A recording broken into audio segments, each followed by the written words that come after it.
스가랴 5장입니다. 내가 다시 눈을 들어본 적 날아가는 두루마리가 있더라.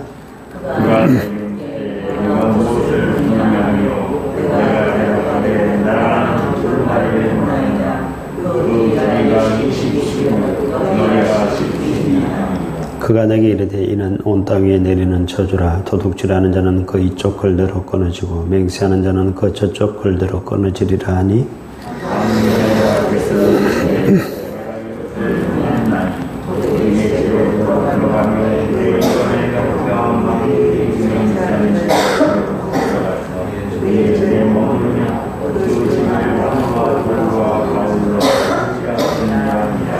내게 말하던 전사가 나와서 내게 이르되 너는 눈을 들어 나오는 이것이 무엇인가 보라 하기로 내가 이것이 무엇입니까 하니 그가 이르되 나오는 이것이 대발이니라 하시고 또 이르되 강원산에서 그의 모양이라 하니라. 이 에바 가운데는 한 여인이 앉았느니라 하니 그때 둥근 납 한 조각이 들리더라. 그가 이르되 이는 납이라 하고 동료를 에바 속으로 던져놓고 납조각을 에바 위에 던져놓더라. 내가 또 눈을 들어본 적 두 여인이 나오는데 학의 날개 같은 날개가 있고 그 날개에 바람이 있더라. 그들이 그 에바를 천지 사이에 들었기로 내가 내게 원하는 천사에게 묻되 그들이 에바를 어디로 옮겨 가나니 그가 내게 이르되 그들이 신할 땅으로 가서 그것을 위하여 집을 지으려 함이니라. 준공되면 그것이 제 처소에 머물게 되리라 하더라. 아멘. 여섯 번째 환상과 일곱 번째 환상입니다. 여섯 번째 환상은요, 스가랴에게 날아가는 두루마리를 하나님께서 보이십니다. 두루마리는 글자를 쓰는, 그 당시 글을 쓰는 그러한 것이죠. 성경도 두루마리에 써져 있었는데요. 너비가 10규빗, 길이가 20규빗, 그러니까 10m, 5m 되는 엄청난 큰 두루마리, 이쪽 편에도 반대편에도 글귀가 써 있는 그런 날아가는 두루마리를 보게 됩니다. 그 글귀가 무슨 글귀인가 하면 저주에 관한 것인데요. 3절에 보면 이는 온 땅 위에 내리는 저주라. 도둑질하는 자는 그 이쪽 글대로 끊어지고 맹세하는 자는 그 저쪽 글대로 끊어지리라 하는 그런 저주의 글귀입니다. 이 맹세하는 자는 그 4절에 좀 더 자세히 설명되어 있습니다. 내 이름을 가리켜 망령되이 맹세하는 자, 즉 하나님의 이름을 거짓되이 맹세하는 자, 하나님 앞에 거짓 맹세하는 자를 말하고 있습니다. 왜 이 도둑질하는 자와 하나님 앞에 거짓 맹세하는 자 두 가지를 말씀하는가 하면 이것은 10계명 전체를 말합니다. 1계명부터 4계명까지의 그 하나의 계명이 하나님 앞에 거짓 맹세하지 말라라는 그 계명과 그 다음에 인간과의 관계 부분에서 도둑질하지 말라는 이 계명, 하나님과의 관계와 인간과의 관계 이 두 가지를 다 말씀하는 것입니다. 즉 10계명, 즉 하나님의 율법 전체를 말합니다. 신명기에 말씀하셨던 율법을 어긴 자는 저주를 받을 것이다 라는 이 전체의 내용이 사실은 이 두루마리에 적혀 있다 보시면 되겠습니다. 이 저주의 글귀가 이 두루마리가 어디로 임하는가 하면 도둑질하는 자와 하나님 앞에 거짓 맹세하는 자의 집에 들어가서 그 집 사람들과 함께 그 집 건물들 다 무너뜨린다라고 4절에 기록이 되어 있지요. 나무와 그 집을 나무와 돌과 아울러 사르리라. 그렇게 불사를 것이다. 하나님께서 말씀하고 있습니다. 그 다음에는요. 에바 속의 여인에 관한 환상인데요. 에바라는 것은 우리나라로 치면 말통이라고 할까요? 곡식의 양을 재는 34.6리터 들어가는 거니까 말통보다 더 큰지는 모르겠습니다만은 제법 큰 그러한 에바, 둥근 그런 통이다 생각하시면 됩니다. 그 속에 한 여인이 앉아 있는데 그 여인을 둥근 납뚜껑으로 덮어버리고 그 다음에 또 다른 날개 가진 두 여인이 나타나서 그 통을 들고 하늘로 날아올라 신할 땅 바벨론으로 옮겨갔다 하는 내용입니다. 이 에바 속의 여인은 뭐라고 해석을 했는가 하면 거기 보면 8절에 나오죠. 이는 악이다.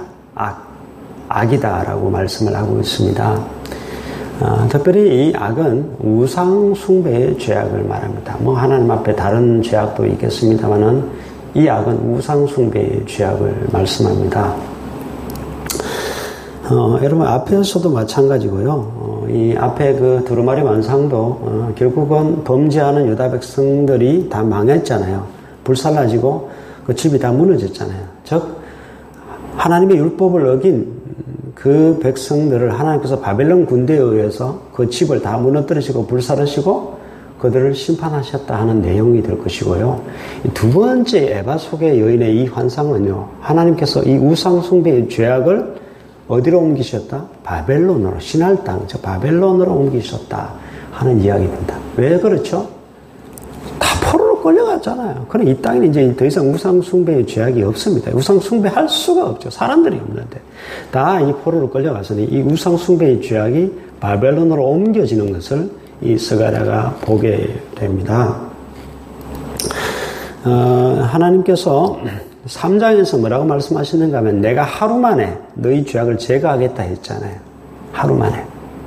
그래서 이 우상 숭배의 죄악을 이 바벨론 군대를 들어서 심판하심을 통해서 그 우상 숭배의 죄악을 바벨론으로 아예 옮겨버리십니다.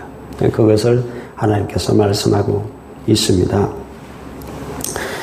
여러분 이 스가랴는요 요한계시록하고 상당히 닮아 있고요. 내용이 이거 비슷한 내용이 되게 많습니다. 그래서 스가랴도 묵시 문학 중에 아주 그 종말론이 있을 그런 일들을 우리에게 말해주는 그런 성경이기도 한데요. 이 에바 속의 여인, 통 속에 앉아있는 여인은 요한계시록에 보면 17장에 보면 많은 물 위에 앉아있는 엄녀를 연상시킵니다. 많은 물 위에 앉은 엄녀. 이 엄녀가 요한계시록 17장에 보면 곧 바벨론이다 그랬습니다. 이 엄녀는 곧 바벨론이다 그랬는데요. 보세요. 이 엄녀가 어디로 옮겨졌는가 하면 바벨론으로 옮겨졌습니다. 바벨론은 뭘 상징하는가 하면 하나님을 섬기지 않는 세상, 죄악된 세상, 우상 숭배하는 우상의 도시들을 말합니다. 그러니 결국은 그 우상 숭배하던 그 유다 백성들을 하나님께서 바벨론으로 옮기셨고 그 우상 숭배가 완전히 바벨론으로 옮겨졌고 요한계시록 17장에 보면 그 엄녀가 심판받을 것이다. 최후의 심판을 우리에게 말씀하고 있습니다. 여러분 오늘 말씀은요 또 한 가지 우리에게 교훈을 던져줍니다. 최후의 심판은 곧 우리의 악을 제거하는 날입니다. 세상의 모든 악들을 보세요. 유다를 심판하신 것은 유다의 악을 제거하는 날이었습니다. 그 심판의 목적이죠. 최후의 심판도 마찬가지입니다. 이 세상의 모든 악들을 제거하는 날입니다. 그런데요, 그 또 한 가지 우리가 교훈을 받을 수 있는 것이 그 심판의 기준이 뭔가 하는 것이죠. 그것은 두루마리였습니다. 하나님의 말씀이었다는 사실입니다. 오늘 그 3절에 보면 도둑질하는 자는 이쪽 글대로 끊어질 것이고 맹세하는 자도 이쪽 글대로 거짓 맹세하는 자 이쪽 글대로 끊어진다. 하나님의 말씀에 따라서 끊어지는 심판을 당할 것이다. 완전히 불살라지는 그런 심판을 당할 것이다 라고 말씀을 하고 있습니다. 저와 여러분이 이 최후의 심판에서 구원 얻을 수 있는 방법, 살아남을 수 있는 방법, 하나님께서 끊어지지 아니하는 방법이 뭘까요? 하나님의 말씀대로 살아가는 것밖에 없습니다. 하나님의 말씀대로 살아간다는 것은 성경 말씀대로 살아가는 것이죠. 그런데요, 또 한 가지 우리에게 중요한 교훈을 어제 제가 말씀드렸습니다. 복음이란 무엇인가? 우리 마음 속에 하나님의 말씀을 이미 새기셨다. 이미 우리의 신비에 새기셨다. 우리가 살아가는 것이 성령님의 음성을 따라 살아야 되고 성령님의 음성에 순종해야 되고 성령을 따라 행해야지.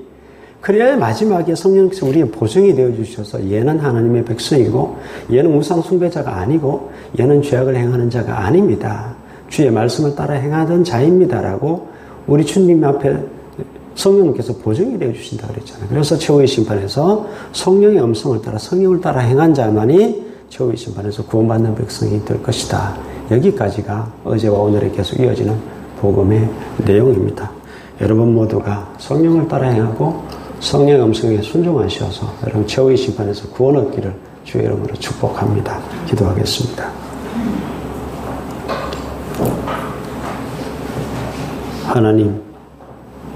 하나님께서 말씀을 율법을 어긴 유다 백성들을 심판하시고 유다 땅의 모든 악들을, 우상숭배의 죄를 제거하셨습니다.